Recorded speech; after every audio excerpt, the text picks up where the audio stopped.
Hi, Andrew Petersen from the Business Council for Sustainable Development Australia, bringing you the G'day Sharm El-Sheikh. And today, on this very unique podcast brought to you from COP27, I'm joined by Minister Reece Whitby, who is the Minister for Environment and Climate Action in the great large state of Western Australia. Reece, welcome. Thank you, Andrew. Or should I say Minister? I should be far more... No, you can call me Reece, and it's great to be here at Sharm El-Sheikh for this amazing, incredible event. It is indeed. Yeah. First question to you. First timer at COP?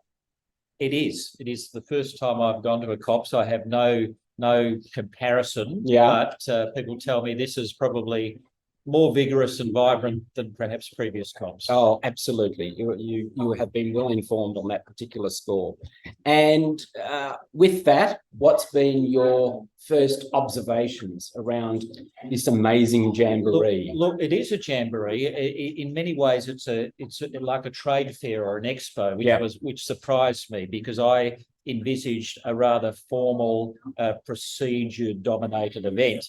But what I'm finding is it's like a big Easter show. Yeah. It's everyone's here.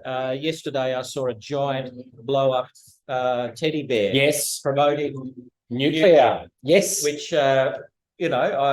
interesting. Yes. Interesting in the Australian context. I think totally unnecessary. Probably, but everyone's here promoting their wares. And you could be concerned about that from the over commercialisation of this event. Yeah. But it's a robustness of vibrancy, and I think there's some good in that. There are people here protesting and being angry and upset, and I think that's necessary to be a driver. It's to keep everyone honest here. Absolutely. So it's a real jamboree. You do, and you get that spectrum from activism on protesting to activism by business and government. Well, I think if we're all nodding and agreeing with each other, it would be rather dull and probably wouldn't achieve much. So we come from competitive democracies where we have adversaries across the chamber. True. I presume that's a good outcome. I presume parliamentary system is the best system out of a bad bunch.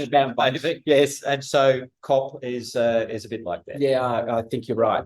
Now, you're here not just to observe, but to participate. So give us a sense of what you've been involved in over the days that you've been here and what you've been saying to them, what they've been saying to you, and obviously because this is a business audience listening in, what's relevant to business about what you're talking about?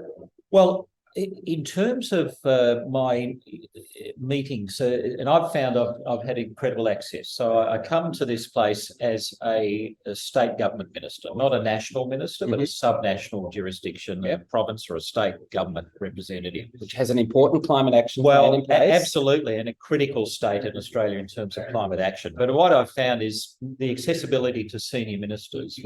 Before COP27, we were in Saudi Arabia, and the embassy up there were surprised in terms of the access that I got, the ability to sit down with senior ministers of the Saudi government and have long discussions, and the ability and the result of those discussions too, the follow-up, the commitment to say, let's work together, let's continue the conversation.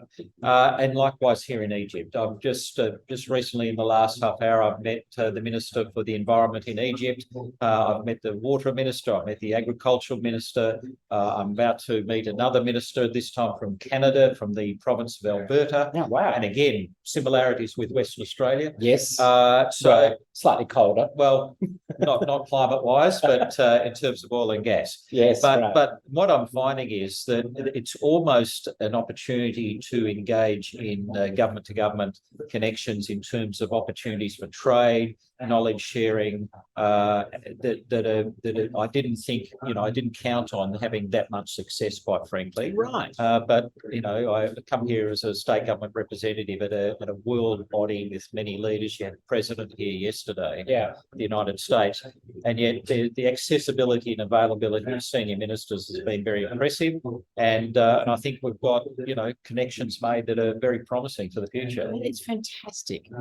So, what would you tell again, an Australian business audience, particularly about what's coming out of this, and what do you think that they should be looking to get invested in? And I mean that intellectually as well as financially. Well, I think the big one of the key lessons for me has been we're in the Gulf states, which is obviously dominated by energy and dominated by oil. Yep. But these countries realise they have to diversify. Right. They realise that they haven't called time on oil, but they know the future is challenging for them. I think there's going to be a passage of time before that happens, because the transitional firming fuels of gas and oil are still going to be needed. Yeah. But they realise they have to diversify. What are they going to do to diversify? Yeah. They're countries that have arid landscapes, similar to Australia, similar to Western Australia. Mining. There's been because they've been cruising along on oil.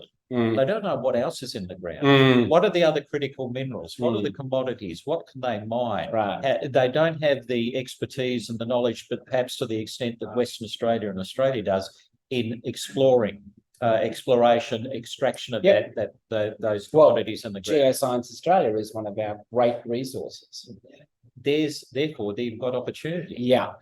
So there's opportunity for Western Australian mining and Australian mining to share expertise, but also to joint venture into mines. Right. I mean, you don't think of the Gulf region, you think of it in terms of other critical minerals. You think about it in oil and gas, fossil fuels. Well, they realise they have to look beyond that. The other opportunity is obviously in agriculture. So while they're very, very successful in writing a checkbook because they have such enormous wealth generated from oil, the future means that, it means they have an opportunity to write big checks to get things done. So the scale of what they're attempting to do here in terms of diversifying the economy is enormous. The Greening Saudi initiative and Greening the Gulf initiative, they want to plant 50 billion, with a B, billion trees. This is incredible. And this opens up enormous opportunities for Australian and West Australian companies. So we have expertise in Western Australia in terms of developing variants of native vegetation, very resilient seed crops, grain crops, and so that expertise is very valuable as well. Fantastic. Great stories are being told at this particular COP, and you've just heard just some of those that are being shared even from Western Australia, and it's great to have you on the show, Minister. Thank you so much for joining us. Pleasure. Thank you for joining us, and we look forward to seeing you at the next podcast. Bye for now.